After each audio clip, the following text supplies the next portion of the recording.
welcome to Wednesday Night Live. I am so glad that you have tuned in. It is 2022. That's right. We are in a new year, new start, new beginnings. And how many of you have already failed your resolutions? We're going to talk about that tonight and have a whole lot more going on. So join us tonight.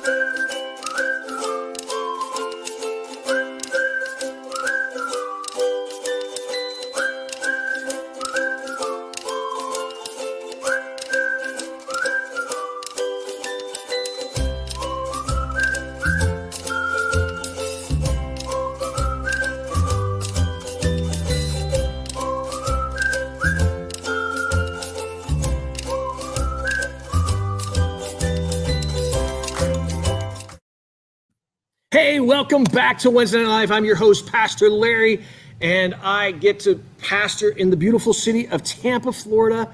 And it was a little chilly today, I'll be honest. I got my hoodie on.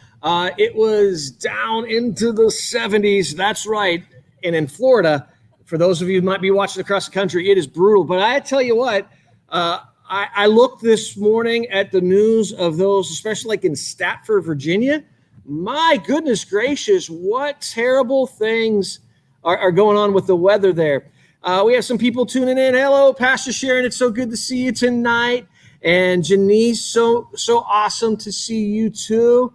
And Miss Elaine, God bless you. Happy New Year's blessings to you as well. But tonight we're going to talk about those of you who've already blown your New Year's resolutions. That's right. You know, I don't make New Year's resolutions because when I make New Year's resolutions, I tend to fail in those.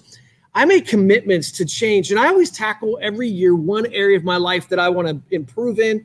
And certainly this year, the word, and you know, a lot of people have the word for the year, like this is the word God gave me type of thing. And honestly, I haven't done that a whole lot.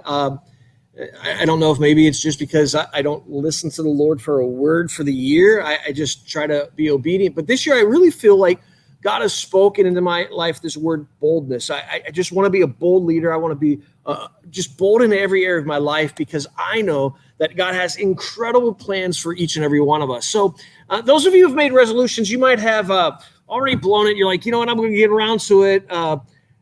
But it's now 5 days in and you're like, you know what, I've already blown it. Maybe next year I'll do a New Year's resolution. But let's talk about some ways that you can restart those things or kind of have like new beginnings in what's going on in your life and ministry.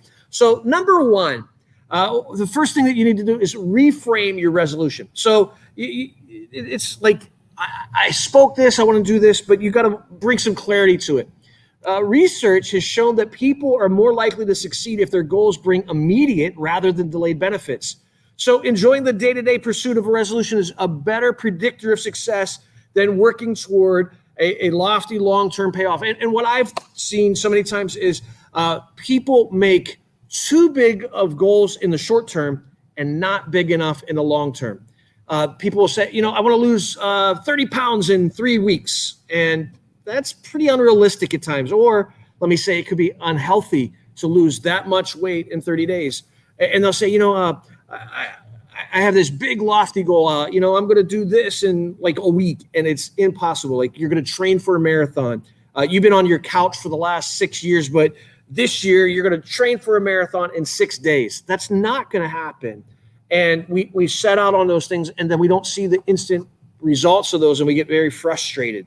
Or long-term, we don't set high enough goals. Listen, you can do far greater than you believe you can do, but it's learning to kind of process. So you want to reframe your resolution. So you know what? Instead of doing something, you want to create healthy habits. One of my favorite books in the world, and I so highly recommend it, and you might be tired of me talking about it, is James Clear's book. Just like that, my mind went blank. James Clear's book, Healthy Habits. Atomic Habits. There it is. Thank you. I am so glad that our studio audience was able to help me with that. You know, you get to phone a friend, you get to 50-50 or whatever, and I already got my lifeline tonight. So thank you for connecting with that. But Atomic Habits is such a great resource. And you reframe your resolution. So, you know what? Instead of saying, I want to run a marathon, I want to be a healthy runner. It's just changing some of those mindsets. Another one is to find a buddy. That's right, an accountability buddy to be able to like hold your feet to the fire. I believe the people who have goals do them better when they have an accountability partner.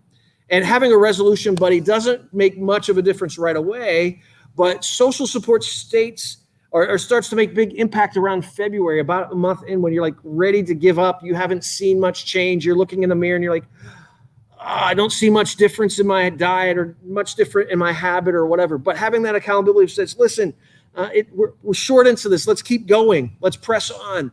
That will be a great helper. So it's day 5 of the new year. It's not too late to start some healthy habits. And don't get so caught up on the day of the calendar. Today's the day for you to start some healthy habits and to be able to do things. The third way that you do it is you change your environment. Chances are something triggered your resolution lapse. So you say you want to eat healthy, but then you find yourself at like parties and banquets and whatever, and you don't have a plan going into it.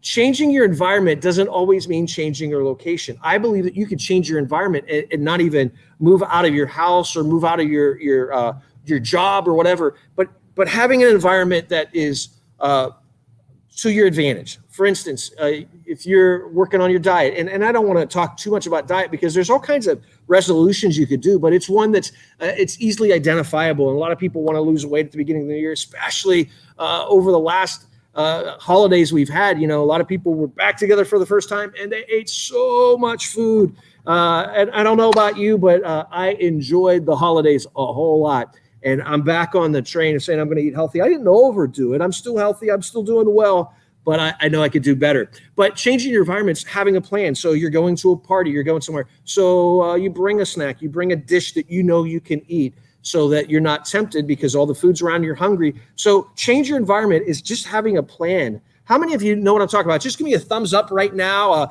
a heart. I see those things. You're tracking with me. So change your environment.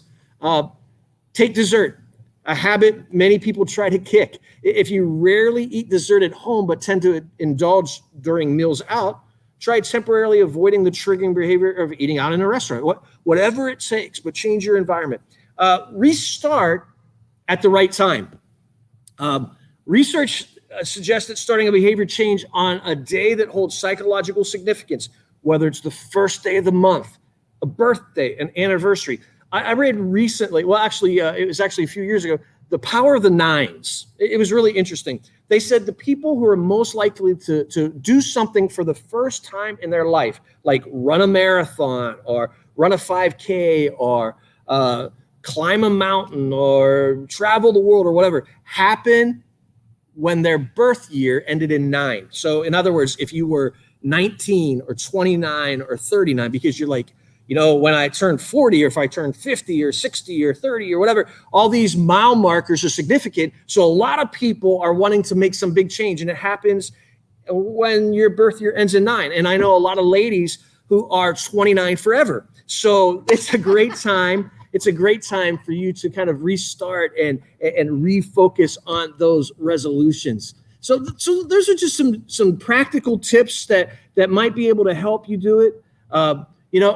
The one that I didn't share with you that you need to look at is give yourself a reality check. Kind of analyze where you're at. What went wrong? How did I not succeed? How is this going to play off? And it'll be really, really helpful. So if you have some tips, or maybe you're watching right now and you have some encouragement for others, why don't you go ahead and post those in the comments and say, this is how I'm able to reframe my resolutions and how to have a restart. How many of you, okay, go ahead, let's be honest. How many of you already busted one of your resolutions? Something you said, I'm going to do it this year. This is going to be the year, and you've already messed up. Okay, so go ahead, just be honest. We're all friends here. It's not like the whole world. Oh, I see some thumbs up already. It's not like we're posting it on social media. Well, yeah, everyone's going to know, right?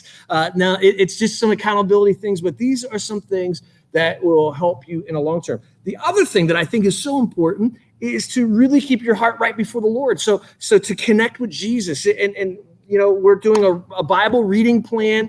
We're walking through the Bible in a year, and I'm gonna throw up some stuff to be able to help you find those things. Let me see here, and I got to scroll up. So if you would like to read with us through the year, there is a little thing I just posted up there. You can text Bible to 813-993-4605, and you'll instantly get a link, and you can sign up and follow us on the Bible reading plan. We're in day 5, but it's easy enough to catch up. And just a great resource as you begin a new year to be able to connect and grow. And reading through the Bible every day is just an amazing journey. We've done it here at Celebration for like 6 or 7 years now. And it was interesting. I've had a lot of people tell me I never was able to read through the Bible year. It's so hard. We've now turned a corner, and it's common for people to read through the Bible in a year. And it's a great plan to have some accountability. We talked about having a buddy.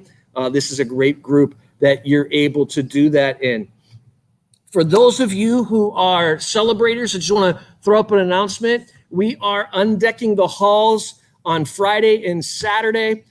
So we have our church work days. If you could come by, it would be awesome, from 10 to 3 on Friday, 10 to 3 on Saturday. We're going to be doing inside stuff, outdoor stuff. What happens is we take down the Christmas decorations and everything looks kind of plain. We just want to do a deep clean and get ready, because we know God's sending us a harvest of people. It's going to be a great year of salvation, connection.